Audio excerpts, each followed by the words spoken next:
حضرت ذوالقرنین رضی اللہ تعالیٰ عنہ، اللہ تعالیٰ نے انہیں زمین میں اقتدار دیا تھا۔ 4 لوگ دنیا میں ایسے ہو چکے ہیں جنہیں اللہ تبارک و تعالیٰ نے پوری دنیا میں اقتدار دیا، ایک وقت میں پوری دنیا کا ایک ہی بادشاہ۔ 2 مسلمان تھے، 2 کافر۔ مسلمانوں میں حضرت سلیمان علیہ السلام اور جناب ذوالقرنین علیہ السلام، اور کافروں میں بخت نصر اور نمرود۔ یہ 2 لوگ ہیں جنہیں اللہ نے پوری دنیا میں اقتدار دیا، اور پھر اس کے بعد آنے والے وقت میں اللہ تعالیٰ امام مہدی کو سارا اقتدار عطا فرمائے گا پوری دنیا کا۔ حضرت ذوالقرنین کے بارے میں 2 روایات ہیں، ایک تو یہ ہے کہ وہ نبی تھے اور ایک یہ ہے کہ نہیں وہ ولی تھے، لیکن مجھے حضرت مولا علی شیر خدا رضی اللہ تعالیٰ عنہ کا قول ملا ہے جس میں آپ نے فرمایا کہ نہیں وہ نبی نہیں تھے، تو اس لیے میرا نظریہ یہی ہے کہ وہ اللہ کے ایک نیک بندے تھے۔ اللہ نے انہیں پوری زمین میں اقتدار دیا۔ وہ ایک مہم پہ نکلے، ان کا ارادہ بنا کہ میں ذرا دنیا کا چکر لگاؤں، تو انہوں نے سفر شروع کیا کہ میں دیکھوں ذرا سورج غروب کہاں ہوتا ہے۔ تو فرماتے میں پہنچا، بڑا گیا، لیکن میں اس مقام تک پہنچ گیا جہاں سورج غروب ہوتا ہے، تو پھر میں نے دیکھا کہ ایک سیاہ کنواں ہے جس کے اندر جا کے وہ چھپ گیا ہے، لیکن رب کریم کی اس حقیقت تک میں پہنچ سکا نہیں۔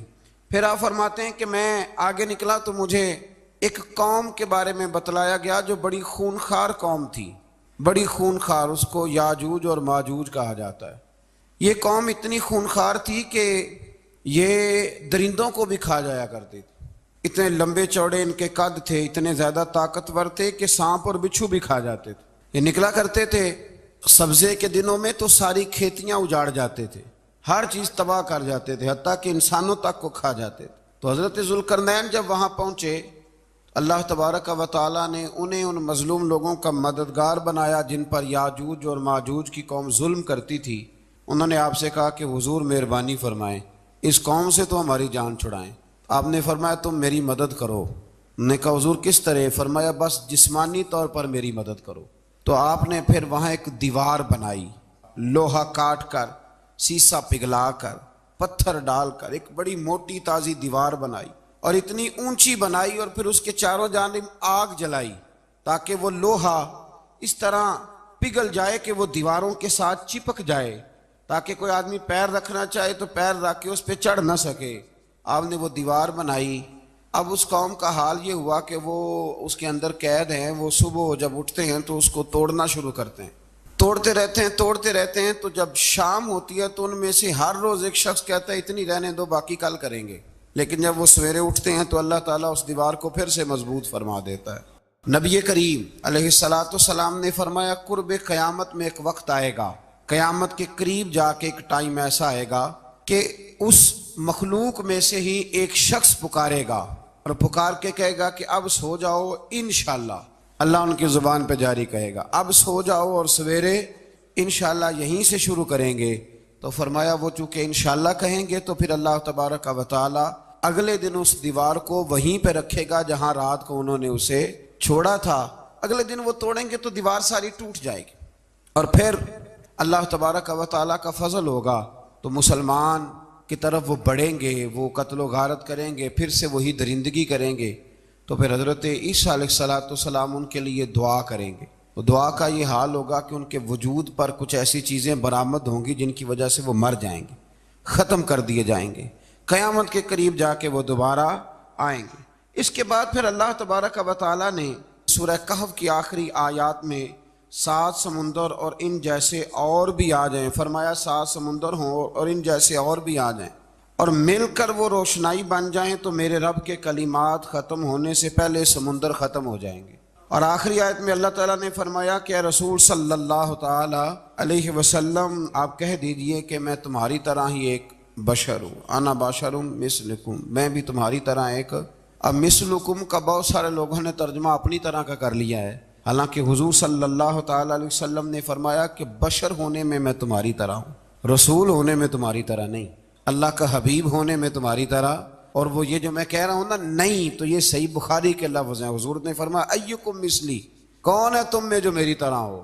اور تو اپنے رسول کے بارے میں یہ کہے کہ بکریاں چرا رہے تھے تو معاذ اللہ انہیں پتہ ہی نہیں تھا کہ میں نبی بن جاؤں گا، ایسی کوئی بات نہیں۔ اعلیٰ حضرت فرماتے ہیں اللہ اللہ وہ بچپنے کی پھبن، یعنی بچپن میں بھی رنگ ڈھنگ نرالے تھے میرے رسول کی۔ اللہ اللہ وہ بچپنے کی پھبن، اس خدا بھاتی صورت پہ لاکھوں سلام، اس خدا بھاتی صورت پہ۔ اور مرحوم اعظم چشتی نے بھی ایک جملہ بڑا خوبصورت کہا ہے، اس نے کہا تیری حیات پاک کا ہر لمحہ پیغمبر لگے۔ انہوں نے اپنے چچا کو بے جان بتوں کی عبادت سے روکا، عذاب الہی سے ڈرایا۔ اس نے کہا کہ آپ ہمیں ہمارے خداؤں سے پھیرنا چاہتے ہیں، اس سے رک جائیں ورنہ ہم آپ کو سنسار کر دیں گے۔ ابراہیم علیہ السلام نے کہا کہ میں آپ کے لیے اپنے رب سے استغفار کرتا رہوں گا، وہ مجھ پر بہت مہربان ہے۔ تو اللہ تبارک و تعالیٰ نے انہیں اسحاق علیہ السلام بیٹے اور یعقوب علیہ السلام پوتے کی بشارت دی، اور یہ بھی فرمایا کہ یہ دونوں نبی بھی ہوں گے۔ پھر آیت نمبر 51 سے لے کر 58 تک مختلف انبیاء کا ذکر ہے۔ اللہ تعالیٰ نے اس میں فرمایا کہ حضرت موسیٰ کو برگزیدہ رسول، نبی اور اللہ کا رازدار کہا گیا، اور حضرت ہارون کی نبوت کا بیان بھی ہوا، اور حضرت اسماعیل کو وعدے کے سچے، نماز اور زکوٰۃ کا حکم دینے والے رسول اور نبی اور اللہ کا پسندیدہ قرار دیا گیا۔ ادریس علیہ السلام کو صدیق نبی قرار دیتے ہوئے فرمایا کہ ہم نے ان کو بلند جگہ پہ بٹھایا ہے۔ کہاں ہے ادریس علیہ السلام؟ چوتھے آسمان میں بھی، اور جنت کا قول بھی ہے۔ دو روایتیں ان کے بارے میں ملتی ہیں، ایک تو یہ ہے کہ وہ حضرت ملک الموت سے ایک دفعہ کہنے لگے تو میرا یار نہیں بن جاتا؟ اللہ ہی بھلا کرے۔ حضرت اسرائیل کو کہنے لگے دوست بن جو، کہا بن جاتے ہیں، دوستی ہو گئی۔ فرمانے لگے یار موت کا ذائقہ کیسے چکھاتا ہے؟ کہنے لگا میں آپ کو چکھا دیتا ہوں۔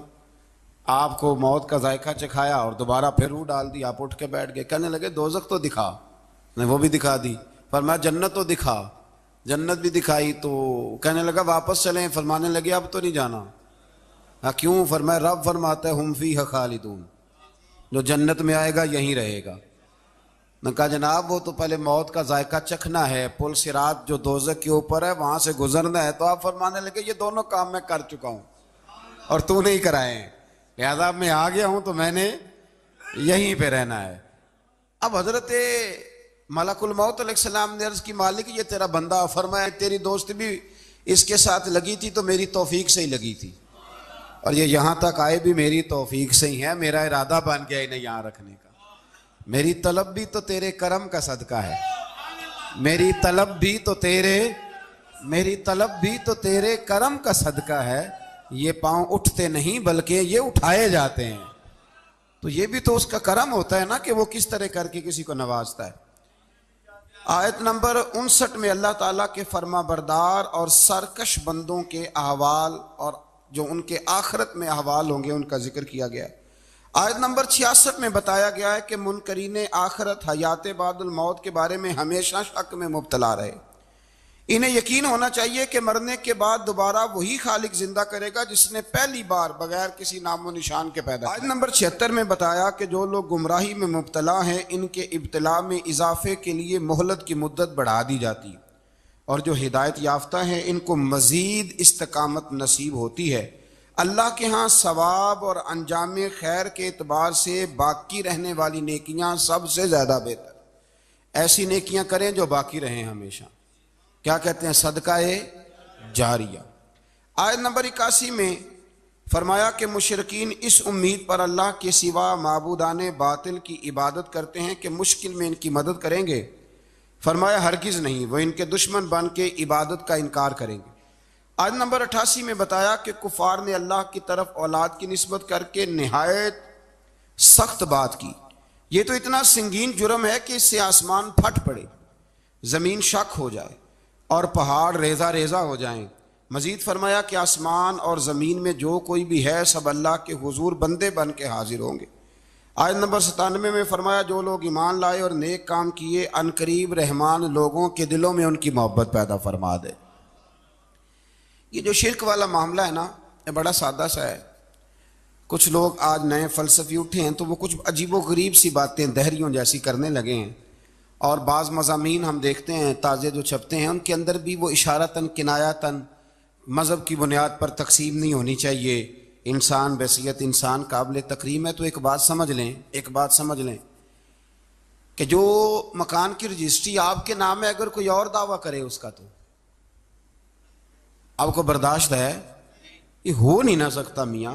ملک میں وزیر کئی ہو سکتے ہیں پر وزیر اعظم ایک ہوتا ہے، اس کو سمجھ لیں۔ تو جب اللہ کی توحید میں کسی کو شریک ٹھہراتا ہے تو وہ بہت بڑا جرم کرتا ہے، وہ بہت بڑا جرم کرتا ہے۔ یوں سمجھ لیں کہ جیسے آپ کی 5 مرلے کی زمین پہ کوئی آ کے قبضہ کرے، اسے مار دینے کو دل کرتا ہے۔ اس لیے یہ ساری زمین رب کریم کی ہے، آسمان و زمین کا خالق اور مالک۔ تو شرک ناپسندیدہ بات، ناپسندیدہ۔ سورہ طٰہٰ شروع ہوتی ہے۔ اس سورہ طٰہٰ میں نبی پاک صلی اللہ تعالی علیہ وسلم کو رب کریم نے فرمایا کہ محبوب قرآن اس لیے نازل نہیں کیا تھا کہ آپ مشقت میں پڑ جائے۔ نبی کریم لمبی لمبی نمازیں پڑھتے تھے، لمبی لمبی۔ تو قرآن مجید نے کہا طٰہٰ ما انزلنا علیک القرآن لتشقیٰ، محبوب قرآن اس لیے نازل نہیں کیا کہ آپ مشقت میں پڑ جائیں۔ حضور لوگوں کو بڑی جد و جہد کے ساتھ دین کی طرف بلاتے تھے، تو کہا محبوب قرآن اس لیے نازل نہیں کیا تھا کہ آپ مشقت میں پڑ جائیں، آپ تو مشقت کرنے لگ گئے۔ وہ یا رب اپنے محبوب کو کہہ رہا ہے، جیسے سورہ مزمل میں بات ہوئی نا کہ محبوب تھوڑا آرام بھی فرما لیا کر، محبوب تھوڑا آرام بھی فرمائے۔ پھر فرمایا کہ یہ قرآن نصیحت کے لیے نازل ہوا ہے، اور اللہ ظاہر و باطن سب کو جانتا ہے، اور وہ وحدہ لا شریک ہے، اور سارے اچھے نام اسی کے ہیں۔ آیت نمبر 10 میں فرمایا کہ مدین سے واپسی کے سفر کے دوران موسیٰ علیہ السلام اس واقعے کا بیان کیا کہ وہ اپنی جگہ پر رکے ہوئے تھے، تو وہیں انہیں غیب سے ندا آئی کہ اے موسیٰ میں آپ کا رب ہوں، آپ وادی مقدس میں ہیں تو ادباً اپنے جوتے اتار دیجئے، میں نے آپ کو چن لیا ہے، میرے پیغام وحی کو توجہ سے سنیے، میں اللہ وحدہ لا شریک ہوں، میری بندگی کیجیے، میری یاد کے لیے نماز قائم کیجیے، قیامت آنے والی ہے، اسی کی طرف آپ توجہ فرمائیے۔ اسی موقع پر آپ کو جو معجزات عطا کیے گئے ان کا بھی ذکر ہے، اور وہ ہم پیچھے بہت ساری جگہوں پہ اس کا ذکر کر آئے کہ اللہ تعالیٰ نے ان کو ایک ایسا عصا عطا فرمایا تھا کہ وہ ایک دم میں ہی بہت بڑا اژدہا بن جایا کرتا تھا، اور پھر حضرت سیدنا موسیٰ علیہ السلام اپنا ہاتھ گریبان میں ڈال کے نکالتے تھے تو آفتاب کی طرح روشن ہو جاتا تھا۔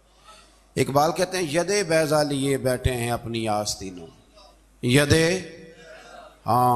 بیضا لیے، چمکتے ہوئے ہاتھ ہیں ان کے، تو یہ اپنی آستینوں میں چھپا کے بیٹھے ہیں۔ پر اقبال نے یہ ولیوں کے لیے کہا ہے، نہ پوچھ ان خرقہ پوشوں کی، ارادت ہو تو دیکھ ان کو، ارادت ہو تو محبت کے ساتھ دیکھ، تنقید کے ساتھ تو پتہ ہے پھر بندے کو کوئی شے نہیں ملتی، آنکھیں گونگ ہو جاتی۔ ارادت ہو تو دیکھ ان کو، ید بیضا لیے بیٹھے ہیں اپنی آستینوں میں۔ پھر اللہ تعالیٰ نے نا حضرت موسیٰ علیہ السلام کو حکم دیا تھا کہ فرعون کو دعوت دیں، تو حضرت موسیٰ نے دعا مانگی جو آیت نمبر 25 اور 28 میں موجود ہے، رب اشرح لی صدری ویسر لی امری واحلل عقدۃ من لسانی یفقہوا قولی، اے میرے رب میرے لیے میرا سینہ کھول دے، میرے لیے میرا کام آسان کر دے، میری زبان کی گرہ کھول دے تاکہ وہ لوگ میری بات کو سمجھ سکیں۔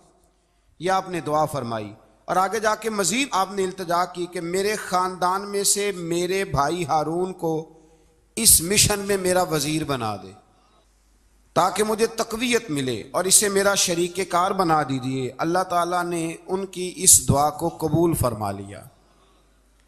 آیت نمبر 38 سے حضرت موسیٰ علیہ السلام کی پیدائش کا ذکر ہوتا ہے، اور یہ تقریباً آیت نمبر 76 تک چلتا ہے۔ واقعہ آپ نے پہلے بھی سنا ہوا ہے، اپنے لفظوں میں بھی عرض کیے دیتا ہوں۔ فرعون کو اس نے وہ خواب دیکھ لیا تھا کہ ایک ستارہ اٹھے گا اور پھر وہ گرے گا تو میری ساری سلطنت کو تباہ کر دے گا۔ نجومیوں سے اس نے پوچھ لیا، اس نے کہا کہ ایک بچہ پیدا ہوگا جو تیری سلطنت کو تباہ کرے گا۔ چاہیے تو یہ تھا کہ وہ توبہ کرتا، لیکن اس نے کیا کیا کہ اس نے بچوں کو قتل کرانا شروع کیا۔ یذبحون ابناءکم، ذبح کرا دیتا تھا تمہارے بیٹوں کو، اور بچیوں کو وہ زندہ رکھتا تھا۔ اللہ تبارک و تعالیٰ کی قدرت دیکھیے، رب بڑا ہی کریم ہے۔ آپ یقین کریں مولا کے دینے کے انوکھے ہی انداز ہیں۔ یعنی حضرت موسیٰ کوہ طور کے پاس آگ لینے جائیں تو اللہ تبارک و تعالیٰ پہلی وہی فرما کے نبی بنا لے۔ بھائی حضرت یوسف کو کنویں میں ڈالیں تو رب وہاں سے نکال کے مصر کا حکمران بنا دے۔ وہ بڑا ہی بے نیاز ہے، مولا کے دینے کے انداز بڑے ہی انوکھے ہیں، وہ بڑے انوکھے انداز میں نوازتا ہے۔ تو حضرت موسیٰ جب پیدا ہوئے تو ان کی والدہ نے پتہ کیا کیا، ان کو ایک صندوق میں بند کر کے دریا میں بہا دیا۔ اب دریا میں بہتے جا رہے ہیں تو ماں تھی تو پریشان بھی ہو گئی، ان کی ہمشیرہ کو کہنے لگی ذرا دھیان رکھنا کدھر جاتے ہیں۔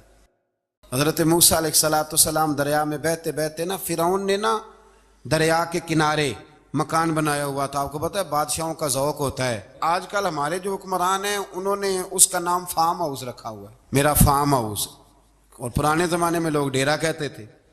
تو اس نے بھی اس طرح کا فارم ہاؤس بنایا ہوا تھا. وہاں پہ حضرت موسیٰ علیہ السلام تیرتے ہوئے تابوت کے اندر, صندوق کے اندر جا رہے ہیں. فرعون اور ان کی بیوی حضرت آسیہ بے اولاد تھیں, بڑی تڑپ تھی بیٹے کی, وہ بھی وہاں کھڑی تھی. صندوق تیرتا ہوا آیا تو فرعون نے کہا کہ جاؤ پکڑ کے لاؤ دیکھو کیا ہے. جب وہ لے کے آئے نا تو آپ کی ہمشیرہ جو نگرانی کر رہی تھی پریشان ہو گئی کہ یہ تو اس کے ہاتھ لگ گئے, یہ تو اب مار ڈالے گا. لیکن جب خوبصورت اور چمکتا ہوا بچہ دیکھا تو بی بی آسیہ کہنے لگی یہ بنی اسرائیل کا ہے ہی نہیں, یہ تو پتہ نہیں کہاں سے بہتا ہوا یہاں آ گیا ہے, تو ایسے ہی چھوڑ, یہ پتہ نہیں کہاں سے رکھ نہ لیں. تو حضرت موسیٰ علیہ السلام وہ کہنے لگا نہیں انہی کے ہیں, موسیٰ علیہ السلام اسی کے ہیں. تو آسیہ کہنے لگی تیرے تو سر پہ نا بس بھوت ہی سوار ہو گیا, ہر وقت وہی لوگ تجھے یاد رہتے ہیں, پتہ نہیں کہاں سے بہ کے آیا.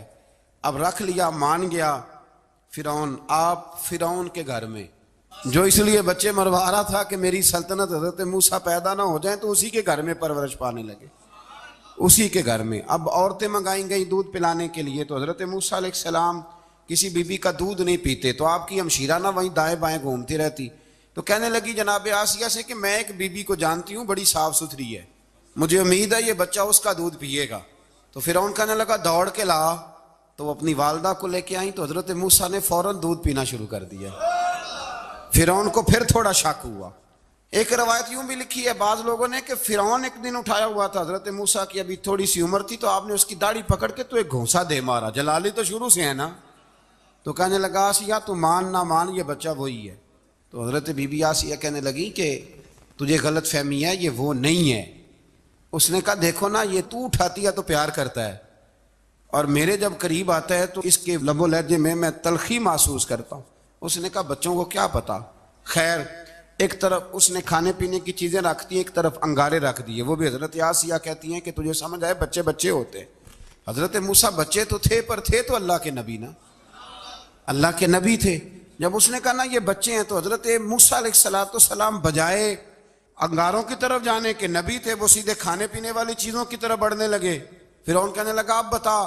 اللہ تعالیٰ نے حضرت جبریل کو بھیجا, انہوں نے کہا ادھر نہیں جانا, آپ ادھر جائیے. تو آپ آگ کی طرف گئے اور ایک کوئلہ اٹھا کے زبان پہ رکھ لیا.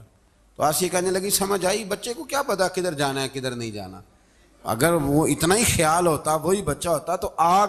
اور بعض مفسرین نے لکھا ہے یہ جو حضرت موسیٰ دعا مانگتے تھے نا رب اشرح لی صدری ویسر لی امری, یہ وہ آگ کا انگارہ جب کوئلہ منہ میں رکھا تھا نا, تو اس کی وجہ سے زبان میں کچھ لکنت آ گئی. تو آپ دعا کرتے تھے کہ یا اللہ میری زبان کی وہ بند گرا کھول دے, تاکہ میں کھل کے فرعون کے سامنے بات کر سکوں. وہیں حضرت موسیٰ پلنے لگے, وہیں پلے, وہیں جوان ہوئے, وہیں اللہ نے ساری دولتیں دی. بہن بھی ملی, ماں بھی ملی, اور سارے عزیزوں کا پیار بھی ملا. اسی گھر کے اندر اللہ نے پرورش کر کے فرعون کے ظلم سے بنی اسرائیل کو نجات عطا فرمائی. آج نمبر 77 سے موسیٰ علیہ السلام کو حکم ہوا کہ راتوں رات بنی اسرائیل کو لے کے نکل جائیں. انہیں اللہ کی طرف سے یقین دلایا گیا کہ ان کے لیے سمندر میں خشک راستہ نکال لیا جائے گا. فرعون نے ان کا تعاقب کیا اور سمندر میں غرق کر دیے گئے. اس مقام پر اللہ تعالیٰ نے بنی اسرائیل پر اپنے احسانات کا ایک بار پھر ذکر فرمایا. حضرت سعد بن ابی وقاص رضی اللہ تعالیٰ عنہ بھی ایک دن جہاد کے لیے نکلے تو رستے میں سمندر آ گیا. حضرت موسیٰ کی قوم کو نا سمندر نے رستہ دیا تھا. تو جناب سعد بن ابی وقاص سمندر کے کنارے کھڑے ہو کے, اب وہ لوگ پوچھنے لگے حضور کیا کرنا ہے. فرمایا کرنا کیا ہے, ابھی دیکھیں کیا ہوتا ہے. تو فرمانے لگے وہ سمندر و دریا اگر تو حضرت موسیٰ کی نافرمان قوم کو رستہ دیتا ہے تو ہم تو رسول اللہ کے فرما بردار غلام ہیں, ہمیں بھی رستہ دے. تو 12 رستے بن گئے دریا میں سے. جناب سعد بن ابی وقاص لشکر لے کے گزر گئے, باہر گئے تو ایک دفعہ پھر صحابہ کو یقین دلایا. فرمایا کسی کی کوئی چیز تو نہیں رہ گئی دریا میں. دشت تو دشت ہیں دریا بھی نہ چھوڑے ہم, بحر ظلمات میں دوڑا دیے. اب میں کیا کروں, علامہ اقبال نے ہر جگہ کلام لکھا ہے, ہر جگہ. آپ کو پتہ نا ایک صاحب مجھے بھی سمجھا رہے تھے, میں نے جمعے میں بھی وضاحت کی, کہنے لگے آپ اقبال کی بڑی تعریفیں کرتے ہیں۔ میں نے کہا مجبوری ہے، وہ کام ہی تعریفوں والے کرتے ہیں تو ہو جاتی ہیں، کیا کیا جائے، آمدام برسر مطلب۔ تو حضرت سعد بن ابی وقاص نے پوچھا کچھ رہ تو نہیں گیا؟ کہا جناب پیالہ رہ گیا میرا مٹی کا دریا میں۔ تو حضرت سعد بن ابی وقاص کہنے لگے کوئی مسئلہ نہیں، ہم رسول اللہ کے غلام ہیں، اور اس پر بڑی دلائل ہیں، وقت نہیں ہے آگے بڑھنا ہے۔ فرمایا او دریا، او ہمارا پیالہ تو واپس کر دے۔ تو ایک لہر آئی تو پیالہ بھی کنارے پہ پھینک گئی۔ تو اللہ تعالیٰ نے حضرت موسیٰ علیہ السلام کو کی قوم کو وہاں سے نجات دی۔ آیت نمبر 85 سے سامری کا ذکر ہے۔ سامری ایک جادوگر تھا۔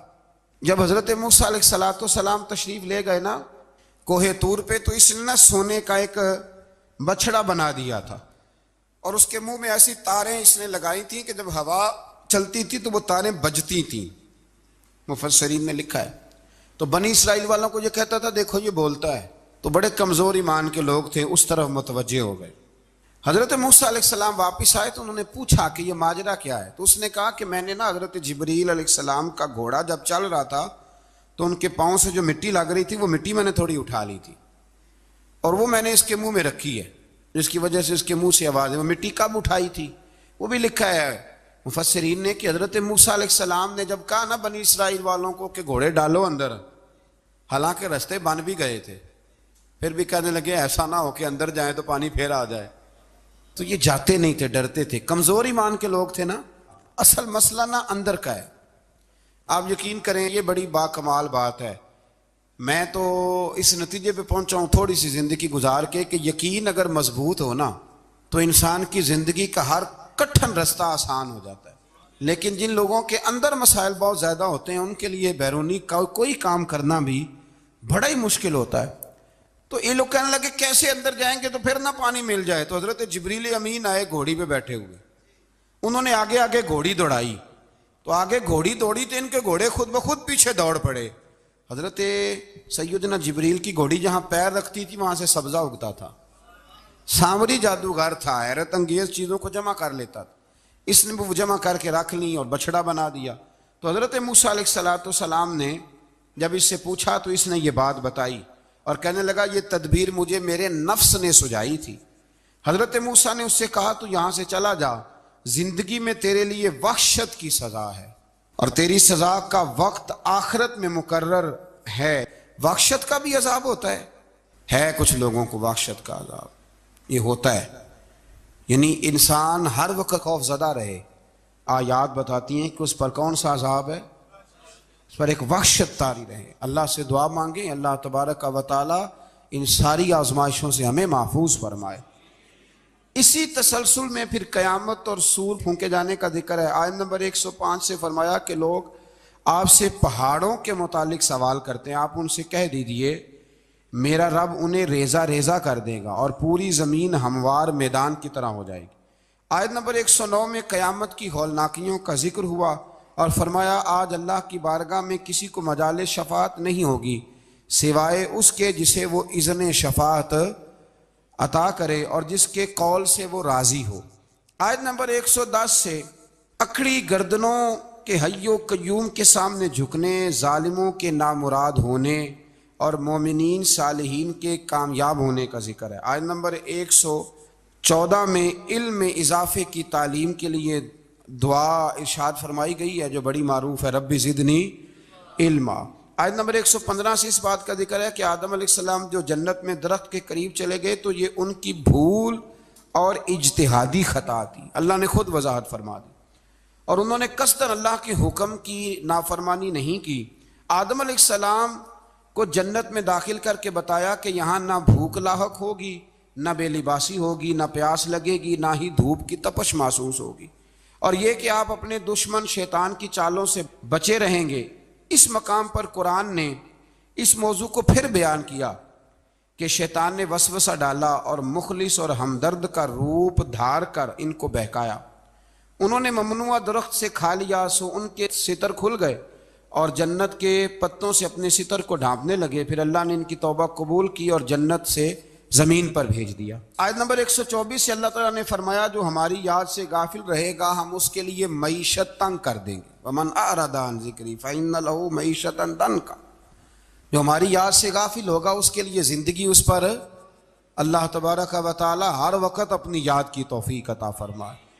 آیت نمبر 130 سے اللہ تعالیٰ نے ارشاد فرمایا ان کی باتوں پر صبر کیجئے، سورج کے طلوع اور غروب ہونے سے پہلے اپنے رب کی حمد کے ساتھ تسبیح پڑھتے رہیے، اور رات کے بعض اوقات میں اور دن کے حصوں میں بھی تسبیح پڑھتے رہیے، تاکہ آپ کا رب راضی ہو جائے اور آپ بھی راضی ہو جائیں۔ مزید فرمایا کہ اپنے اہل خانہ کو نماز کا حکم دیں اور خود بھی نماز پر قائم رہیں، اور نیک انجام صرف تقوی پر کاربن لوگوں کے لیے۔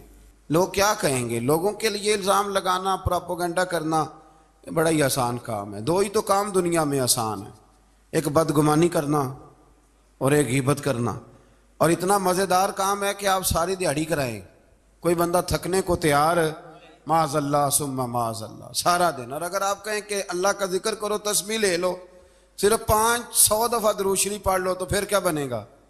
کام یاد آ جائے گا، بہت سارے لوگوں نکل لیں گے۔ کبھی کبھی کچھ چیزیں بڑی یاد رہ جاتی ہیں۔ ایک شاعر نے ایک شعر کہا تھا، میری تھوڑی سی شعری ذوق ہے تو مجھے دلچسپی ہے، رہ جاتی ہیں کچھ باتیں ذہن میں۔ ایک دفعہ ہمارے ایک دوست کے بارے میں کچھ پراپوگنڈا ہونے لگا، تو میں نے انہیں ایک شعر لکھ کے بھیجا، مجھے یاد تھا، میں نے ایک شعر لکھا۔ کسی شاعر نے کہا تھا کہ مخلوق تو فنکار ہے اس درجہ کے پل بھر میں، سنگے در کعبہ سے بھی اصنام تراشے۔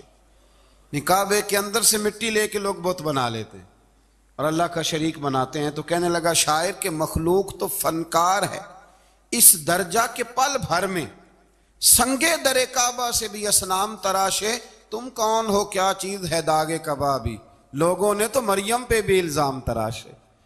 لوگ تو منٹ لگاتے ہیں، وہ جو رہی مسجد میں، پلی مسجد میں، لوگوں نے الزام لگانے کا وقت آیا تو الزام لگا دیا، سید عائشہ صدیقہ پہ لگا دیا، صدیق کی بیٹی اور صدیقہ۔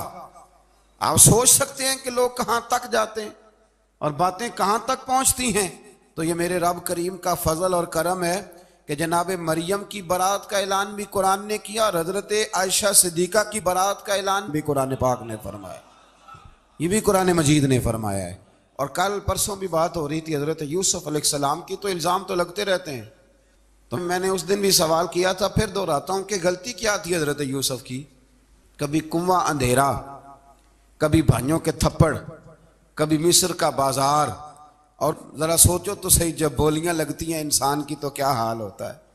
اور پھر ذرا یہ بھی تو دیکھو نا کہ جب زلیخا نے الزام لگایا تو پھر کیا حال ہے، اور پھر 12 سال کی جیل پر رب فرماتے ہیں شانیں میں نے یوسف کو ہی عطا فرمائی ہیں۔ تو حضرت مریم سلام اللہ علیہا جب وہ بیٹا لے کے گئی ان کے پاس، تو انہوں نے کہا یہ کہاں سے آ گیا؟